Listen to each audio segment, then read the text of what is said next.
आज की इस वीडियो में हम क्लास 10th का जो चैप्टर नंबर है हमारा लाइट फिजिक्स का पहला चैप्टर है उसका न्यूमेरिकल्स करेंगे यानी कि आंकिक प्रश्न। पिछले वीडियो में हमने इस चैप्टर का पूरा थ्योरी का और सभी फार्मूला का हमने डेरिवेशन करा दिया है। इस वीडियो में हम इसका क्वेश्चन आंसर देखेंगे। तो हम देखते हैं सबसे पहला क्वेश्चन कह रहा है कि किसी ऑटोमोबाइल का पीछे का दृश्य देखने के लिए, कोई सी गाड़ी के पीछे का दृश्य देखने के लिए उपयोग होने वाले उत्तल दर्पण की वक्रता त्रिज्या हमारा 3 मीटर है। यानी दर्पण है उत्तल दर्पण, हम जानते हैं कि किसी ऑटोमोबाइल में पीछे का देखने के लिए उत्तल दर्पण का यूज होता है। ये 1 नंबर का सवाल भी आता है। इसकी वक्रता त्रिज्या जो है हमारा आर जो है वो 3 मीटर है। कि इस बस से, यानी यदि इस बस दर्पण से, जो बस को हम देख रहे हैं वो जो है दर्पण से 5 मीटर की दूरी पर हो, यू का मान क्या दिया है हमारा 5 मीटर। और हम जानते हैं कि उत्तल दर्पण में हम जब हम पढ़े हैं चिन्ह परिपाटी, तो हम जानते हैं कि उत्तल दर्पण में जो होता है वस्तु की दूरी हमेशा ऋणात्मक होती है। तो कह रहा है कि वक्रता त्रिज्या इतना सेंटीमीटर है और यदि बस की दर्पण से दूरी 5 मीटर है, दूरी पर स्थित है, तो प्रतिबिंब की स्थिति, यानी कि प्रतिबिंब की स्थिति पोजीशन क्या है, प्रकृति क्या है, वास्तविक है कि आभासी है, और साइज कितना बड़ा है, प्रतिबिंब से कितना बड़ा बन रहा है या फिर कितना छोटा बन रहा है, इसको हमें ज्ञात करना है। तो हम जानते हैं दर्पण सूत्र से हम इसको सॉल्व करेंगे तो हमें देखेंगे हमें क्या क्या दिया गया। तो हम देखते हैं हमें यहाँ पर सिर्फ आर का वैल्यू दिया गया है, और हम जानते हैं कि जो दर्पण सूत्र होता है वो क्या होता है, 1/f=1/v+1/u। तो हमें आर की वैल्यू पता है, आर की वैल्यू तो हमें इसमें कहीं मानी में रखना ही नहीं है, तो हमें आर की वैल्यू से एफ की वैल्यू निकालना होता है। और हम फार्मूला जानते हैं F=r/2। तब हम आर को 2 से डिवाइड करेंगे तो एफ की वैल्यू निकल जाएगी। तो एफ की वैल्यू क्या निकल जाएगी हमारा, आर की वैल्यू दिया है हमारा 3। हम जब 2 से डिवाइड करेंगे तो क्या हो जाएगी एफ की वैल्यू 1.5 मीटर। हमने एफ की वैल्यू निकाल लिया। हमें यू की वैल्यू दिया है और अब हमें निकालना है वी की वैल्यू। तो हम 2 का वैल्यू पता होता है तो एक वैल्यू हम निकालते हैं, हम रखेंगे मान, फिर उसका वैल्यू निकालेंगे, क्योंकि हमें वी का वैल्यू निकालना है। तो हम वी को इक्वल टू पर रख लेंगे और इसको उधर कर लेंगे। तो हम करते हैं 1/f, और इसको यहीं पर रख देंगे, इसको हम इधर ला लेंगे। तो क्या हो जाएगा, प्लस इधर था प्लस इधर आएगा तो माइनस, तो -1/u is equal to 1/v। अब हमें u का भी वैल्यू पता है और f का भी वैल्यू पता हो गया है, तो हम v का वैल्यू आसानी से निकालेंगे। तो आइए निकालते हैं। 1/f का वैल्यू हमें दिया है 1.5, तो हम लिख देंगे 1.5 माइनस 1/u, u का वैल्यू पता है हमें -5, तो हम लिख देंगे -5 इज इक्वल टू 1/v। अब हम इसको सॉल्व कर लेंगे। इन दोनों का हम जानते हैं, ये भिन्न का जोड़ या फिर घटाव है, इसको हम जानते हैं माइनस करना, तो हम कर लेंगे, क्योंकि इधर माइनस से माइनस हम काट सकते हैं, फिर हम आगे कर सकते हैं। 1.5 और 5 का हम एलसीएम लेंगे तो ये 7.5 आएगा। यदि पॉइंट का 10 आप एलसीएम नहीं ले पा रहे हैं तो इसको 15 मान लीजिए, इसको 5, तो 15 पचे 75, यानी कि 7.5 इसका हमारा एलसीएम आ जाएगा। अब इससे इसमें भाग करेंगे तो 15 पच्चे 75, यानी 5, और 5 से 1 गुणा करेंगे तो 5, और माइनस इंटू माइनस प्लस। अब हम इसको खत्म कर लेंगे और फिर 5 का 75 में भाग करेंगे तो 15 पच्चे 75, 15।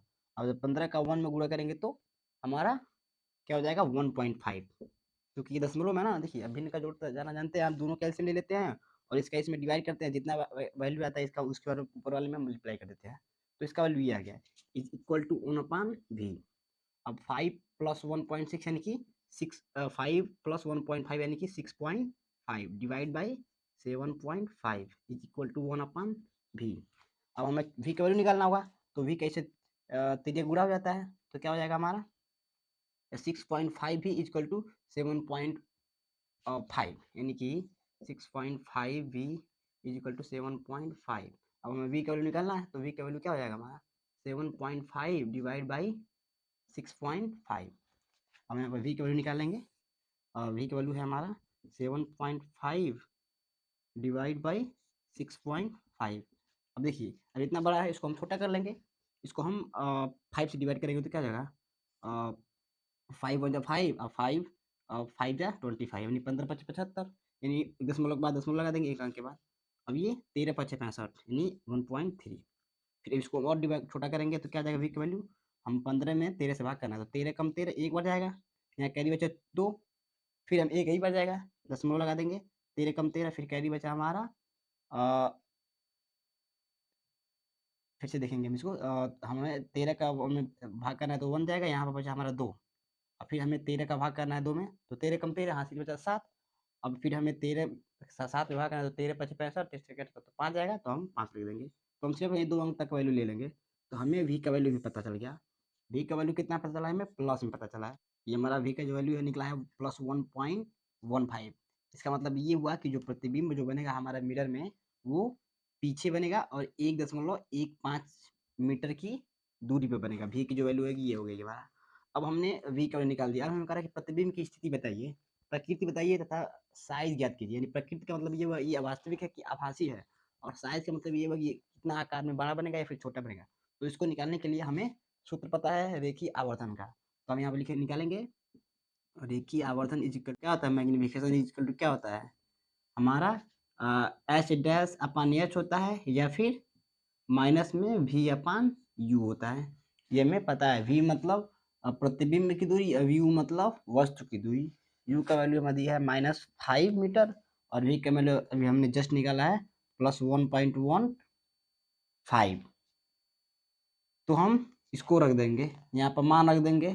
चूंकि एच और एच का वैल्यू तो हम निकाला, हमें वी का वैल्यू पता है, तो हम इसका वैल्यू रख देंगे। तो एम इज इक्वल टू क्या हो जाएगा हमारा, माइनस माइनस रख देंगे। वी का वैल्यू हमें अभी निकाला है 1.15, और यू का वैल्यू हमें पता है -5। तो -5, चूंकि हमें पता है कि उत्तल दर्पण में जो दूरी होती है वस्तु की। देखिए फिर सवाल को पढ़ते हैं। कर किसी ऑटोमोबाइल का पीछे का दृश्य देखने के लिए उपयोग होने वाले उत्तल दर्पण की वक्रता त्रिज्या त्रिज्या दिया था हमारा r। इसको हमने फोकस निकाल लिया है, इसको 2 से डिवाइड करके हमें फोकस निकाल लिया। अब कह रहा है यदि इस बस दर्पण से इतनी मीटर की दूरी पर होती है, ये हमारा होता है दूरी u। तो हमने इसको भी निकाल लिया यहाँ पर -5, तो यहीं पे हम इसको रख देंगे। तो हम इसको डिवाइड करेंगे, माइनस से माइनस कट जाएगा हमारा, और जो आंसर आएगा वो प्लस में आएगा। और कितना आएगा तो इसको हम डिवाइड करके देखेंगे, क्योंकि ये 1 में तो भाग जाएगा नहीं, तो हम दशमलव लगा देंगे तो ये हमारा 10 हो जाएगा। और 5 2 जा 10, और ये बचा 1 और 5, तो 5 3 जा 15। ये हमारा जो मैग्निफिकेशन हो गया हमारा, वो 0.23 आ गया। इसका मतलब क्या हुआ, ये 1 से कम है। अब देखिए मैग्निफिकेशन में होता है आकार, उस प्रतिबिंब का आकार कितना गुना अधिक होगा।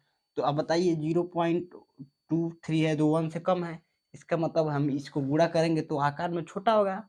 तो हम आंसर लिखेंगे, आंसर जो है वो प्रतिबिंब जो होगा, प्रतिबिंब की जो साइज होगी, चूंकि ये पूछ रहा है कि प्रकृति बताइए, तो प्लस में आंसर आया है, इसलिए आभासी होगा। आभासी और सीधा होगा तथा छोटा होगा। और कितना छोटा होगा, तो 0.23 गुना छोटा होगा। ये हमारा हो गया आंसर। तो बहुत ही सिंपल था। देखिए फिजिक्स का न्यूमेरिकल लगाना बहुत आसान है, मैथ से तो बहुत ही आसान है। कुछ नहीं, हमें एग्जाम क्वेश्चन में दिया था, हमें एफ की वैल्यू दिया था, हमें आर की वैल्यू दिया था, तो हमने यहाँ एफ की वैल्यू निकाल लिया। यू की वैल्यू दिया तो यू का वैल्यू दी हमने। अब भी की वैल्यू निकालना है, तो हम सब फार्मूला जानते हैं, 1/f equal to 1/v plus 1/u। अब 2 का वैल्यू हमें पता रहेगा तो 1 का वैल्यू निकालेंगे। तो हमने v का वैल्यू इधर निकाल लिया है। फिर अब हमें पूछ रहा है कि हम उसे आकार भी बताना है, तो हम रेखीय आवर्तन के फार्मूले से हम उसको यहाँ पर v का वैल्यू हमें निकाल ही लिए थे, v का वैल्यू दिया ही है तो हमने निकाल लिया।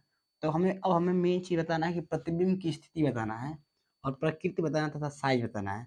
तो स्थिति मतलब वो कहाँ बनेगा, तो हमने ये निकाल लिया है कि वो 0 + 1.15 दूरी पर बन गई। हमने प्रकृति बता दिया, स्थिति बता दी। अब पूछ रहा प्रकृति बताइए, तो आंसर जो प्लस में आया है इसका मतलब आभासी बनेगा। अब पूछ रहा है साइज, तो हमने मैग्निफिकेशन निकाल दिया, तो ये हमें साइज निकल गया कि वो इतना गुना अधिक बढ़ेगा या फिर उतना गुना कम। फिर हम किसी और क्वेश्चन, इंपॉर्टेंट क्वेश्चन को देखते हैं। इसको आप स्क्रीनशॉट ले लीजिए। ये जो क्वेश्चन है हमारा वो इम्पोर्टेंट क्वेश्चन है। क्यों इम्पोर्टेंट क्वेश्चन है, क्योंकि ये जो यूपी बोर्ड 2014 का जो है हमारा क्वेश्चन पेपर आया था, उसमें से 4 नंबर का ये सवाल आया था। तो हम इस सवाल को पहले देखते हैं, फिर सॉल्व करने की कोशिश करते हैं। कह रहा है कि एक उत्तल दर्पण से 25 सेंटीमीटर की दूरी पर रखी एक वस्तु के प्रतिबिंब की लंबाई वस्तु की लंबाई की आधी है, दर्पण की फोकस दूरी ज्ञात करना है, हमें फोकस ज्ञात करना है। और दिया क्या है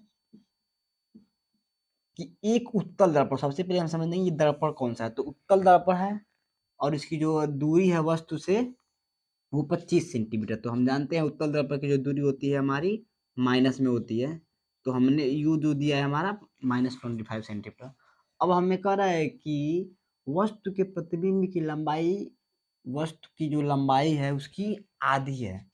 तो हमें चूंकि हमें एफ का वैल्यू पता है निकालना है, सिर्फ यू का वैल्यू पता है, वी का वैल्यू पता नहीं है।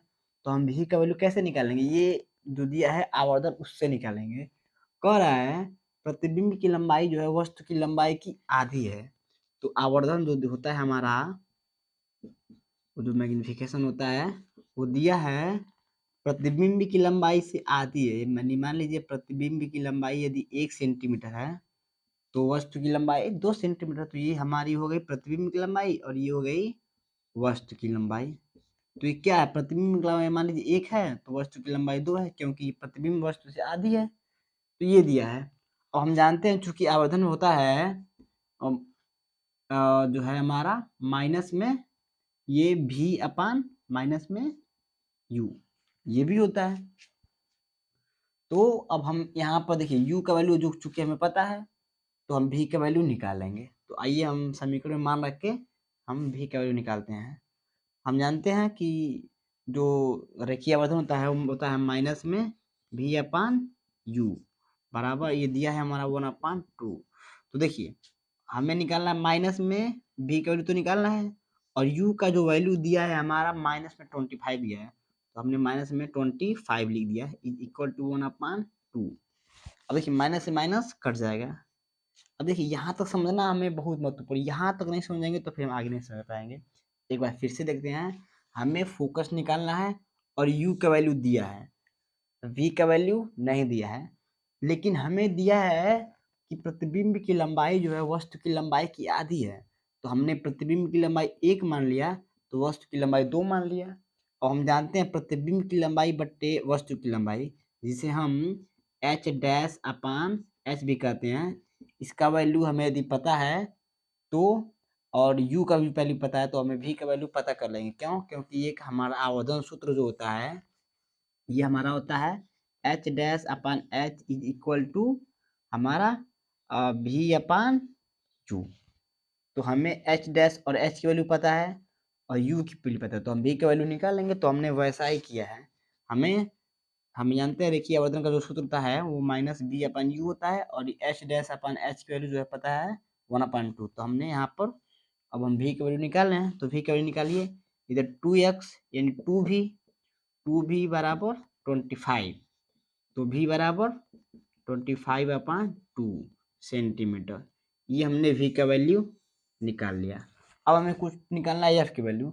हमें u का भी वैल्यू निकल गया, हमें पास v का भी वैल्यू पता है, तो हम f का वैल्यू दर्पण सूत्र से आसानी से निकालेंगे। तो हम निकालेंगे। अब दर्पण सूत्र क्या होता है, दर्पण सूत्र वो होता है 1/f is equal to 1/v plus 1/u। हमें वैल्यू इसमें रख देना है 1/f is equal to 1/v। v का वैल्यू हमने अभी निकाला है 25/2 प्लस 1/u। u का वैल्यू हमें दिया है माइनस में 25, तो 1/- में 25। अब देखिए 1/f इज इक्वल टू, अब हम इसे भिन्न बट्टे में है उसको 1/2 में करना है, यानी p/q के रूप में करना है। तो हम कैसे करेंगे यहाँ पर हम देख लेते हैं एक बार। ये 1/25/2 है, इसका मतलब 1/1 लिख सकते हैं 1 को, अब बट्टे 25/2 को। अब हम जानते हैं इसका गुणा इसमें होता है और इसका गुणा इसमें, तो क्या जगह 2 1 जा 2 अपान 25 1 जा 25। तो इसको हम 2/25 लिख सकते हैं, और ये क्या हो जाएगा माइनस में हो जाएगा, प्लस और माइनस माइनस में 1/25। अब इसको हम सॉल्व करते हैं। हमारा ये 25 दोनों में है तो एलसीएम 25 हो जाएगा। अब इसको हम आपस में जोड़ घटा लेंगे, तो ये हो गया हमारा 2 और माइनस में 1, यानी 1/f की वैल्यू क्या आ गई हमारी, 2 में से 1 जाएगा तो 1/25। अब ये 1 की वैल्यू क्या आ जाएगी, 1f इज इक्वल टू 25, यानी कि f is equal to 25। F की वैल्यू क्या आ गई हमारी 25 सेंटीमीटर। तो कितना आसान था, देखने में सवाल कितना कठिन लग रहा था। हमें लग रहा था कि सिर्फ यू का वैल्यू पता है हमें, तो हम एफ का वैल्यू कैसे निकालेंगे। लेकिन हम जानते हैं कि जो आवर्धन का सूत्र होता है उससे हम वी का वैल्यू निकाल लिए हैं। तो देखिए बोर्ड एग्जाम में ऐसे क्वेश्चन ज़्यादा आएंगे, सब का वैल्यू आपको नहीं दिया रहेगा, कुछ का वैल्यू दिया रहेगा, कुछ का वैल्यू निकालना होगा। तो देखिए ये ऐसे क्वेश्चन अक्सर एग्जाम में आते हैं, तो ऐसे क्वेश्चन का प्रैक्टिस कीजिएगा।